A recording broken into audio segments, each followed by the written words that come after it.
Hello tout le monde, j'espère que vous allez bien. Je suis extrêmement contente de vous retrouver aujourd'hui. Alors c'est une vidéo bien différente de d'habitude. C'est marqué d'ailleurs dans dans le nom de ma chaîne tout simplement. J'innove un petit peu parce que c'est une de mes passions aussi qui prend beaucoup de place dans ma vie. Donc le coloriage beaucoup, mais les bouquins pareil. Donc je voulais mettre en avant ça aussi dans ma chaîne. Je pense que il faut savoir renouveler un petit peu et ça fait partie de ma vie. Donc voilà. Donc ça sera un book haul et vous allez voir, j'ai pas fait semblant. Donc en tout, nous avons 2, 4, 6,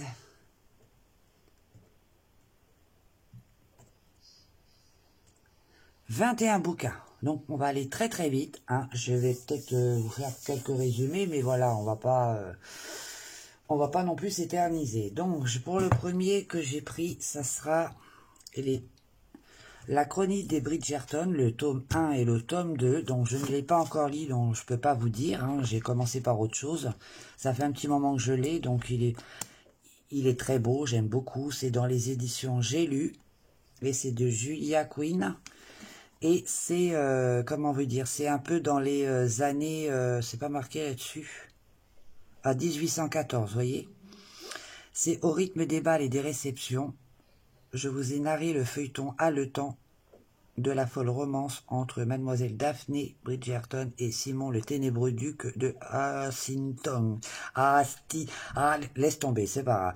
Donc je vais pas tout vous résumer, mais bon, je pense qu'apparemment il aurait été vu sur Netflix, mais moi je l'ai pas vu du tout. Donc moi je préfère lire les livres avant de regarder la série, sinon ça me gâche tout, et après quand je lis le livre, putain ils ont oublié un truc. Donc j'aime pas moi. Donc voilà pour celui-ci. Ensuite je me suis pris Iscari, mais alors c'est dommage parce que je l'ai trouvé qu'en petit format poche, donc aux éditions Paul Fiction. Et j'ai trouvé qu'en format poche, je voulais en gros format, mais c'est pas grave, du moment que je l'ai, c'est... Donc voilà, j'espère le trouver le deuxième en petit, en poche aussi, mais sinon... Voilà, donc celui-ci, ça serait le royaume de Figare, les légendes interdites. Non, les légendes sont interdites, je vais y arriver, hein. Car elles sont dangereuses, elles attirent les dragons qui menacent ensuite de tout dévaster. Achat, princesse solitaire, n'apportant d'autre choix que de les affronter. Elle est Iscari, une tueuse de dragons crainte par tout son peuple. J'arrive pas à parler aujourd'hui. J'avais fait une vidéo juste avant, c'est la même chose. Donc voilà. Ensuite, j'ai pris la fiancée. Vous avez entendu? C'est de l'orage. Je kiffe.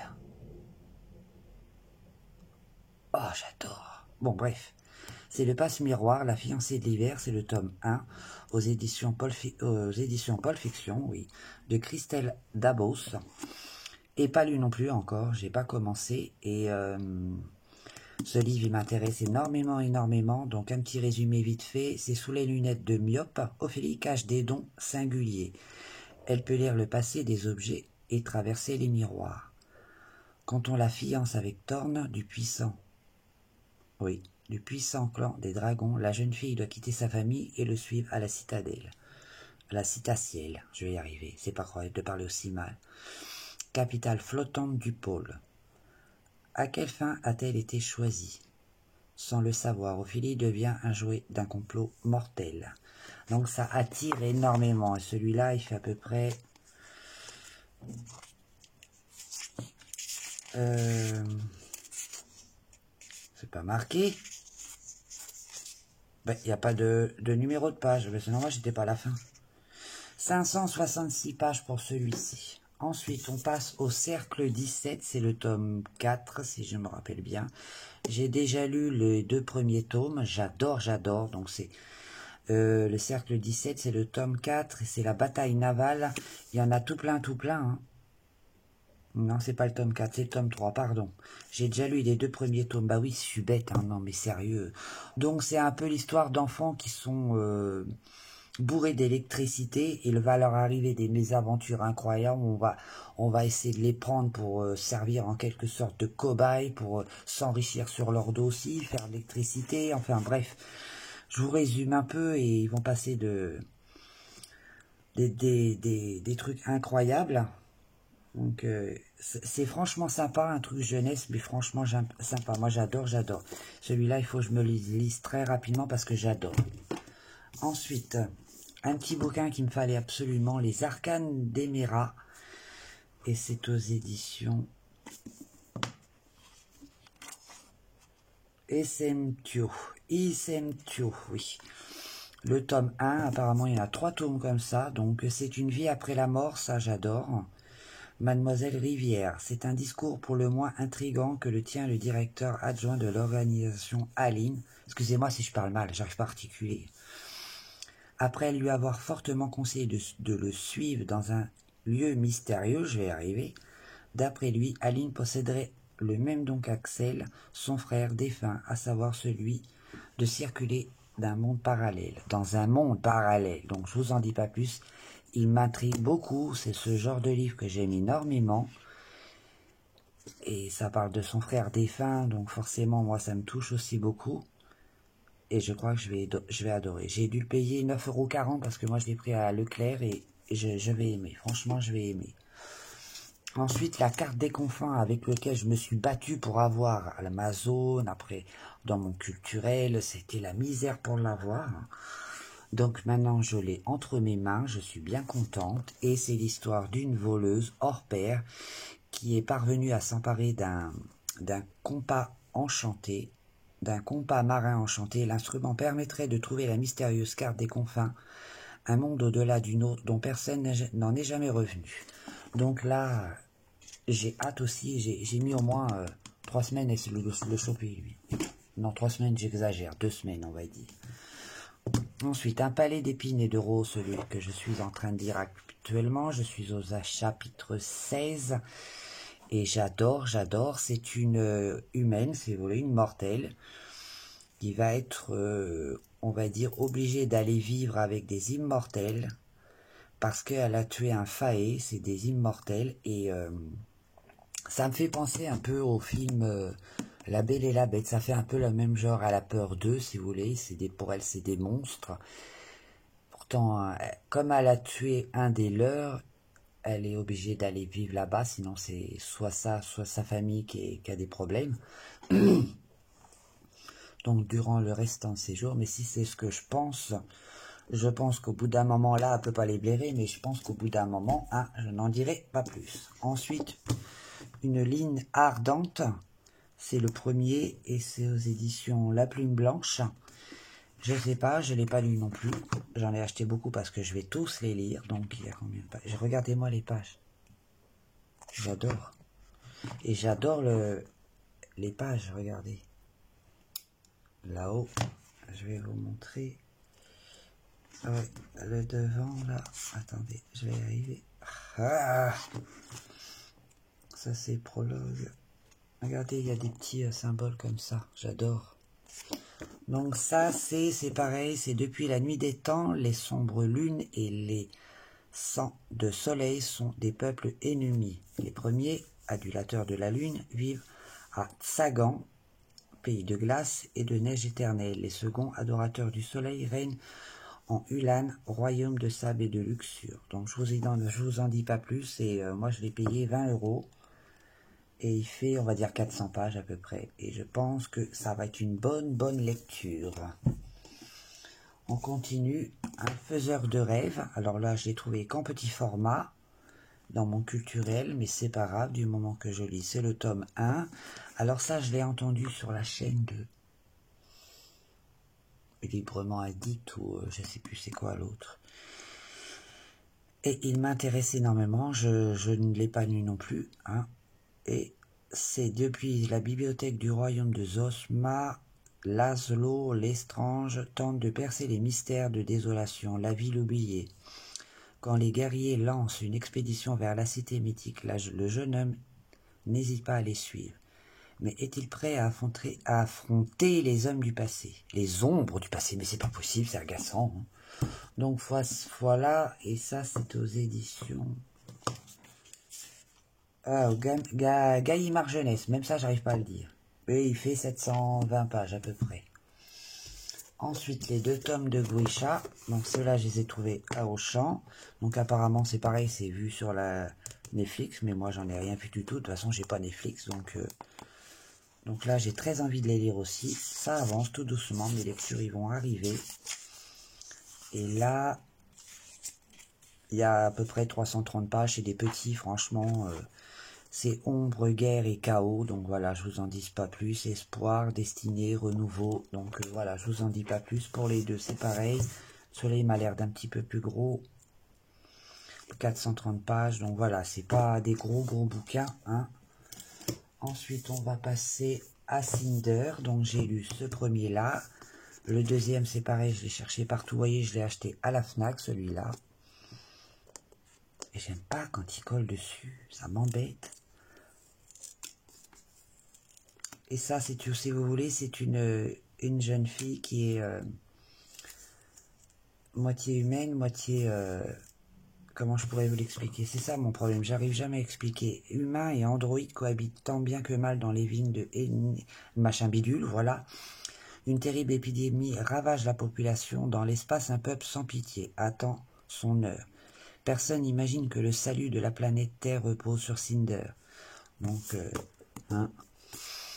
Et brimée par son horrible belle-mère. Bah oui, c'est une saloperie, sa belle-mère. Ils font la misère. Déjà, elle est mécanicien.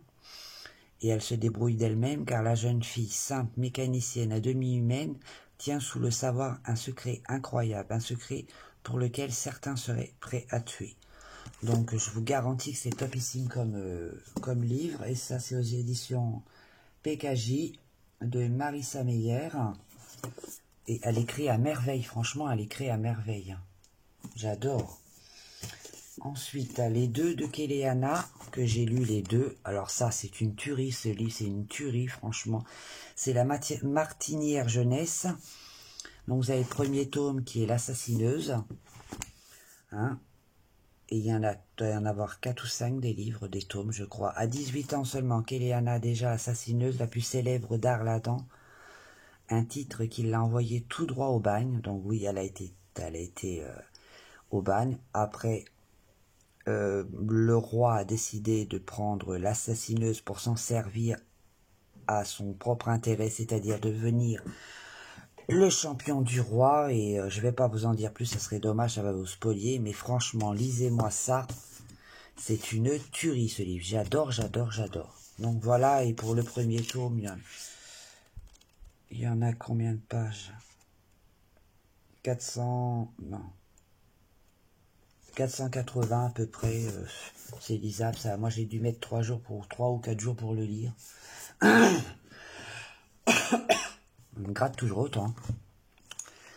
La passeuse de mots, livre 1. Et c'est aux éditions... Ça, c'est un bon gros bébé. Hachette Roman. Donc, je n'ai pas lu du tout. C'est dans le royaume d'Hélios, les mots ont un pouvoir. Donc, ça veut tout dire, à mon avis. Il ne faut pas trop qu'elle ouvre. Donc, j'adore comment sont faites les pages. J'aime bien l'écriture. Elle est pas mal. Oui, j'aime bien l'écriture. C'est quand même assez gros, donc ça va être rapide, je pense, à lire. Donc, vous avez quand même 700 pages dans ce livre. Hein, et il est magnifique. Regardez, il est magnifique. Donc, hâte de me plonger dedans. Un autre que j'ai pris aussi dans mon culturel, L'Empire de l'écume, la fille aux éclats d'os, c'est du hardback. Et c'est aux éditions Bing Bang. Et regardez, la page est magnifique. Ouais, j'adore. Mais alors, les pages, je les trouvais extrêmement fines. Et dans celui-là, il doit faire à peu près 600 pages. Voilà, c'est ça. Et j'ai hâte aussi de me plonger dedans. Je ne sais pas si vous aimez les odeurs de livres, mais alors moi, j'adore. Donc, pour résumer, sur toutes les îles de l'Empire, on prélève sur chaque enfant un éclat d'os derrière l'oreille. Lors d'un rituel trop souvent mortel, depuis son palais, l'empereur utilise ces précieux fragments pour créer et contrôler de redoutables chimères animales. Les concepts qui font régner la loi, hein, on va pas... Mais son autorité vacille et partout la révolte gronde. Donc voilà, je vais pas plus loin, mais il est très très beau, franchement, il est très très beau, j'adore. Voilà pour celui-ci. Un autre, La Cité de Laiton. Oh, j'ai hâte celui-ci, j'ai hâte. Je ne l'ai pas pris en hardback parce que, voilà, j'aime bien les livres souples aussi. Et c'est un beau bébé, hein. Vous pouvez regarder, il est juste magnifique. C'est aux éditions de Saxus, j'adore. Et c'est un beau bébé de 700 pages à peu près. Et c'est un peu oriental, lecture orientale. Donc c'est oh, j'arrive pas à parler, ça m'énerve. Une épopée inoubliable et magique au cœur des légendes et des mythes du Moyen-Orient. Donc je pense que ça va vous plaire, je vais pas tout vous spolier, ça ne servira à rien, mais j'ai hâte de me plonger dedans, il est vraiment très très beau. La lecture va être facile, je le sens. Oh, j'ai hâte. Donc voilà pour celui-ci, encore deux, et je vous laisse tranquille. Donc celui-ci, L'envol du phénix, le tome 1, c'est pareil, c'est un beau bébé, vous pouvez constater.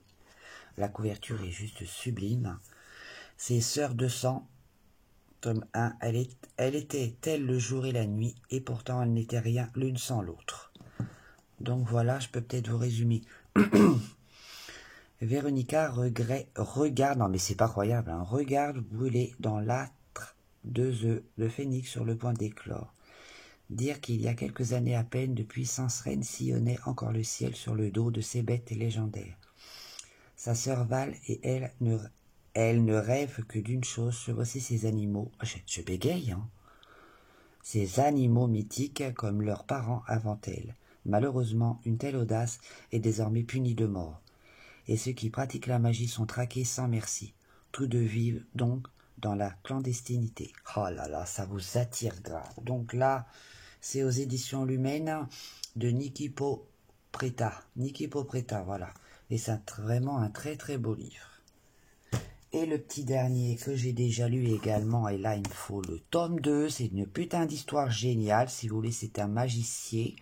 C'est un enfant magicien, un petit garçon black, apparemment très costaud, il ne sait même pas qu'il a des pouvoirs, et il va apprendre il va savoir à force qui va être obligé de les apprendre, parce que s'il veut sauver sa grand-mère, qui ne se souvient plus de rien, donc il va être obligé de la sauver. Je sais pas comment vous résumer, sans vous spolier, donc c'est compliqué. Et lisez-le, franchement, lisez-le, c'est aux éditions Gallimard Jeunesse. Ça s'appelle L'apprenti magique Charlie de Audrey Holweth. Et regardez-moi la couverture. Oh, c'est juste sublime, regardez-moi. Il me faut le tome 2, et là vous avez à peu près 407 pages à peu près, mais c'est une tuerie ce livre. Quand je l'ai eu, je l'ai lu quoi en 3 jours. Vous savez bien que je peux pas lire d'un coup à la maison, c'est impossible. Mais en 3 jours, je l'avais bouffé, j'ai adoré. Donc voilà pour tous mes achats lecture. Il y en a un autre qui arrive, que je vous montrerai dans dans une prochaine book haul. Donc voilà, je ne pense rien avoir oublié. Et non, c'est déjà pas mal, 21 ou 22 livres, je sais plus. En tout cas, beaucoup de lectures à venir que j'adore. Et puis voilà, j'espère que ça vous aura plu. Si vous voulez plus de renseignements, n'hésitez pas à me demander. Moi, je vous envoie plein de bisous. Prenez soin de vous, faites attention à vous et à votre famille. Et puis bonne lecture. Allez, bisous, bye bye.